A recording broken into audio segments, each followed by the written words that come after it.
Bonjour à toutes et tous. Dans cette nouvelle capsule de conseils nutrition, je voudrais aborder avec vous la composition et les caractéristiques nutritionnelles et micronutritionnelles du quinoa. Quinoa qu'on peut d'ailleurs classer parmi ces fameux superfoods, super aliments, aliments santé, voire alicaments.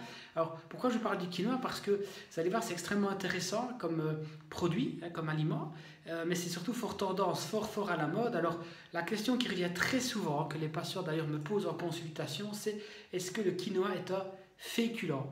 Alors la réponse clairement c'est oui.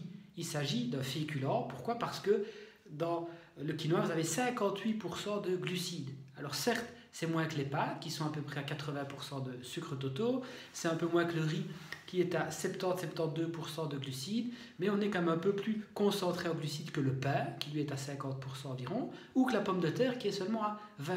Donc le quinoa reste bien un féculent.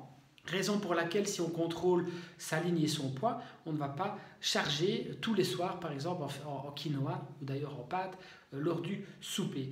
Mais il est clair que le quinoa est extrêmement intéressant, puisque ce sont des glucides à index glycémique bas. Donc il s'agit bien d'un féculent, de glucides donc à assimilation progressive.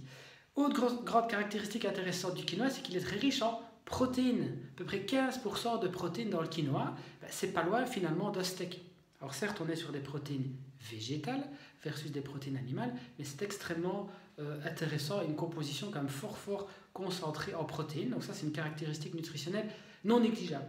Troisième caractéristique, c'est la teneur en fibres. On est entre 6 et 7 grammes pour 100 grammes de quinoa, donc pas mal de fibres, effet sur la satiété, effet de prévention sur le cancer du côlon et régulation finalement du transit.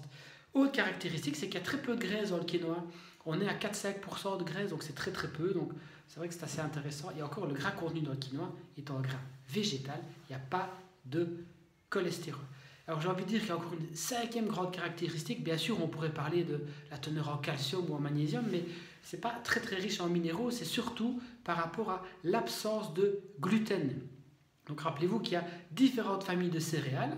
Certaines, j'ai envie de dire la plupart, dont le blé, contiennent du gluten. Or, il n'y a pas de gluten dans le quinoa, ce qui va faciliter la digestion, limiter la fermentation, mais surtout, qui sera intéressant pour les patients cœliaques, donc les personnes qui ont une réelle allergie au gluten et qui dès lors doivent se tourner vers d'autres sources glucidiques sans gluten. Donc, vous voyez que le quinoa est vraiment extrêmement complet comme aliment, à recommander 2-3 fois par semaine, en version froide ou en version chaude, et donc aussi bien à midi que de temps en temps le soir. Voilà, à très bientôt pour la suite des conseils nutrition.